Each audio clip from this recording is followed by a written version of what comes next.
Dosa kolektif dunia kepada Gaza. Dunia tak berdaya melihat kekejaman terus berlangsung di Gaza. Kegagalan menghentikannya menjadi dosa kolektif dunia, termasuk jika hal serupa kelak berulang. Kabar kekejaman Israel terhadap warga Palestina di jalur Gaza terus bergulir tiada henti. Bahkan skala kekejamannya semakin brutal dan tidak bisa diterima nalar sehat. Bagaimana mungkin bisa terjadi warga dalam kondisi kelaparan dan mengantri bantuan kemanusiaan ditembaki hingga tewas? Kekejaman terbaru dilaporkan Program Pangan Dunia PBB atau WFP, badan PBB yang menangani bantuan pangan di seluruh dunia. Pada Minggu 27 Juli 2025 demikian laporan WFP. Kumpulan warga Gaza saat mendekati truk-truk WFP pengangkut bantuan pangan ditembaki tank Israel, penembak runduk, dan senjata tempur lain. Lokasi-lokasi penyaluran bantuan di Gaza kini menjadi ladang pembantaian warga Palestina. Sejak akhir Mei 2025, penyaluran bantuan di Gaza diambil alih lembaga bentukan Israel Amerika Serikat, Gaza Humanitarian Foundation. Menurut estimasi Badan PBB untuk pekerjaan dan pemulihan pengungsi Palestina di Timur Jauh, lebih dari 1.000 warga Gaza dilaporkan tewas saat berupaya memperoleh bantuan pangan sejak akhir Mei lalu. PBB pada 15 Juli mencatat sedikitnya 875 orang tewas di lokasi-lokasi GHF.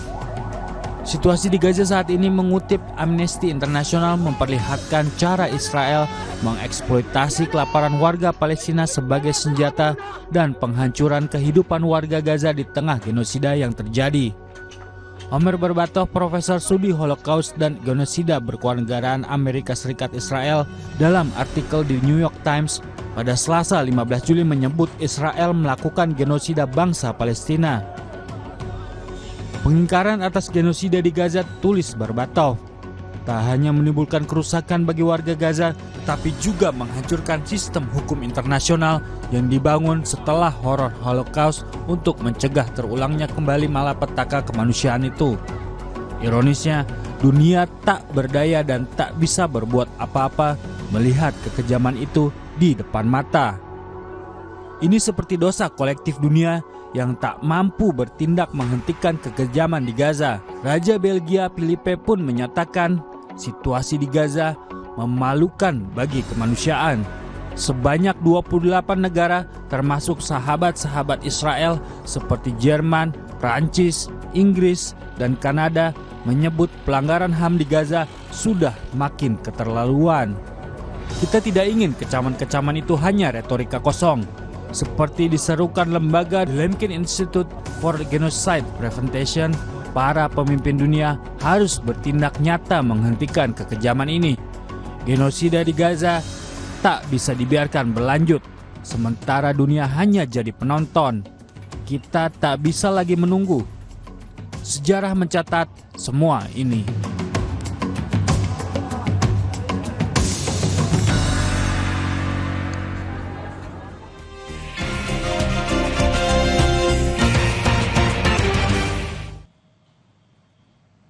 Saudara, terima kasih Anda masih bersama kami di Kompas Pagi, dan sudah saatnya kita melihat ulasan yang ada di halaman depan dari Harian Kompas edisi hari ini, Rabu 23 Juli 2025. Yang pertama adalah upacara nadran di Muara Angke. Di sini di foto ini kita bisa melihat warga memberikan dan juga melemparkan sesajen saat upacara nadran di Teluk Jakarta pada Selasa 22 Juli 2025. Sejumlah nelayan di kawasan Muara Angke menggelar upacara nadran, yakni upacara adat sebagai rasa syukur atas hasil tangkapan ikan dan permohonan keselamatan serta keberkahan saat akan melaut.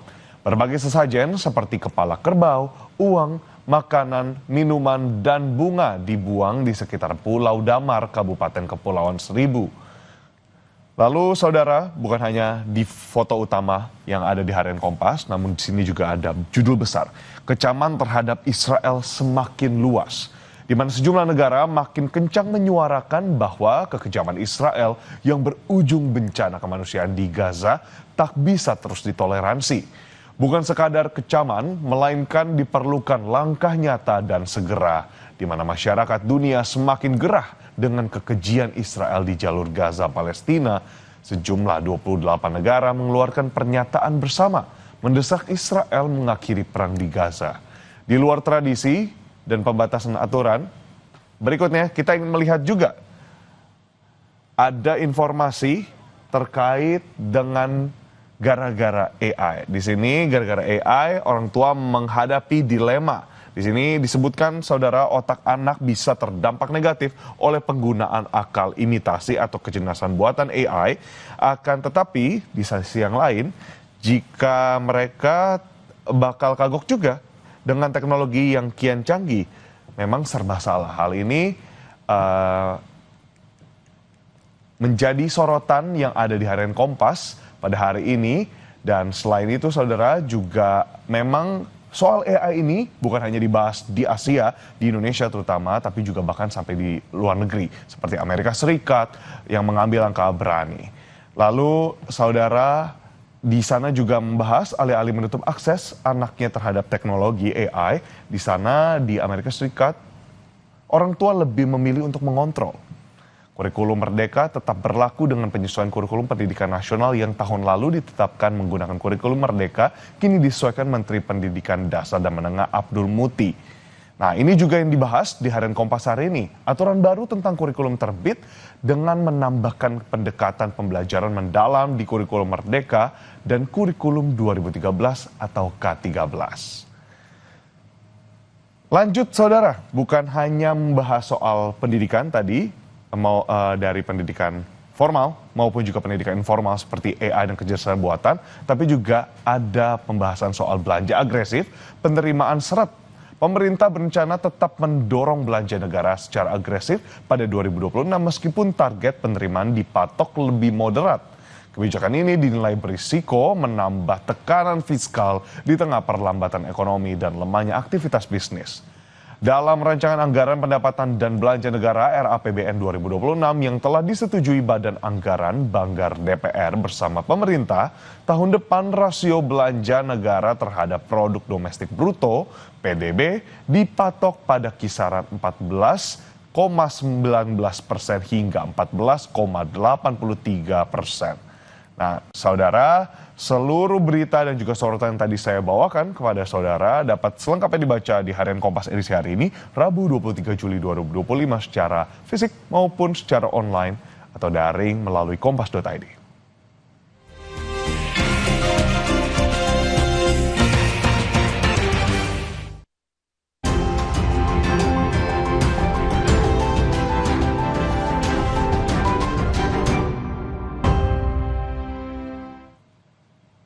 Kita akan update situasi lalu lintas bersama dengan NTMC Polri dan sudah hadir bersama kita sekarang Brigadir Cici yang akan melaporkan langsung. Silakan dengan laporan Anda, Brigadir Cici.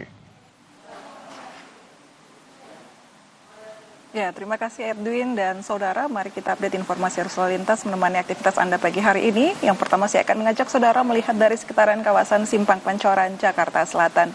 Saudara, pagi ini terpantau langsung kendaraan-kendaraan yang melintas dari arah Pasar Minggu ataupun Depok yang akan menuju ke arah Semanggi, Tebet, dan arah Manggarai. Terpantau hingga saat ini dalam keadaan ramai dan lancarnya kendaraan. Sedangkan untuk kendaraan dari arah Semanggi yang nantinya akan menuju ke arah Pasar Minggu, Depok, ataupun ke arah Tebet dan juga ke arah Manggarai, hingga saat ini terbilang dalam keadaan ramai dan lancar. Memang terjadi perlambatan kecepatan kendaraan hanya dari arah Pasar Minggu ataupun Depok yang akan menuju ke arah Tebet, namun selepasnya kendaraan-kendaraan ini masih melaju dengan kecepatan yang cukup normal. Berikutnya saudara, kita akan beralih ke sekitaran kawasan Simpang Cempaka Putih, Coca-Cola, Jakarta Timur. Arus lalu lintas terpantau langsung dari Cempaka Putih yang akan menuju ke arah Pulau Gadung, Tanjung Priuk, dan Cawang. Hingga saat ini terlihat adanya perlambatan kecepatan kendaraan. Dan untuk arah sebaliknya adanya antrian traffic light yang cukup memanjang dan didominasi oleh kendaraan pribadi tetapi juga kendaraan umum. Kami mengucapkan terima kasih bagi para pengendara yang sudah berhenti di belakang garis stop untuk memberikan sarana penyeberangan bagi para pejalan kaki. Selanjutnya, saudara, kita akan beralih ke kawasan Exit Tol Bekasi Barat. Untuk kondisi arus lalu lintas dari arah gerbang tol Bekasi Barat yang akan masuk menuju ke arah Pekayon, Kalimalang, dan juga Jalan Ahmad Yani hingga saat ini terbilang dalam keadaan relatif lancar. Sedangkan untuk kendaraan-kendaraan dari arah Pekayon yang akan menuju ke arah Kalimalang, Jalan Ahmad Yani, ataupun yang akan keluar menuju gerbang tol Bekasi Barat, hingga saat ini dalam keadaan ramai dan lancar. Terpantau langsung petugas kami di lapangan sedang melaksanakan pengaturan arus lalu lintas. Kami himbau bagi para pengendara yang melintasi kawasan ini untuk tetap mengikuti arahan dan petunjuk dari rekan-rekan kami di lapangan. Terakhir saudara, kita akan beralih ke sekitaran kawasan Mall Citowaru, Surabaya, Jawa Timur. Untuk arus lalu lintas dari arah Sidoarjo yang akan menuju ke arah Surabaya melalui Jalan Ahmad Yani hingga saat ini terbilang dalam keadaan ramai dan lancar.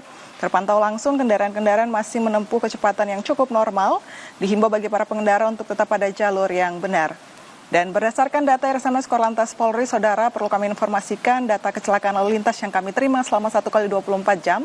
Tercatat telah terjadi sebanyak 110 kasus laka lantas dengan rincian 8 meninggal dunia, 34 luka berat, dan 140 luka ringan. Dari 110 kasus laka lantas yang terjadi, saudara, 66% terjadi pada waktu siang hari.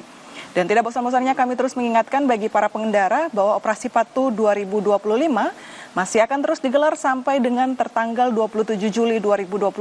Untuk itu bagi para pengendara, siapkan selalu surat-surat kelengkapan kendaraan Anda dan kelayakan kendaraan Anda untuk digunakan. Serta untuk saudara yang ingin terus mengupdate informasi-informasi terkait arus lalu lintas, kami siap melayani Anda.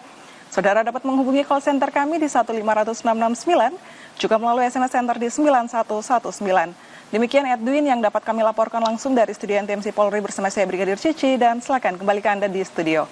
Baik, operasi Patuh masih akan berlangsung sampai 27 Juli, itu yang jadi sorotan. Terima kasih atas laporan Anda Brigadir Cici. Selamat kembali bertugas.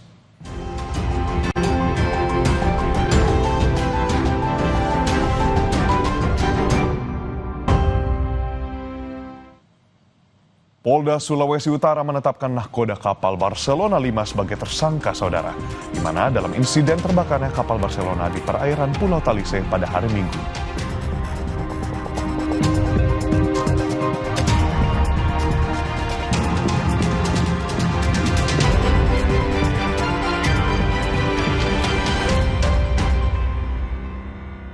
Viva, hadiah miliaran. Cek tutup botolnya. Ada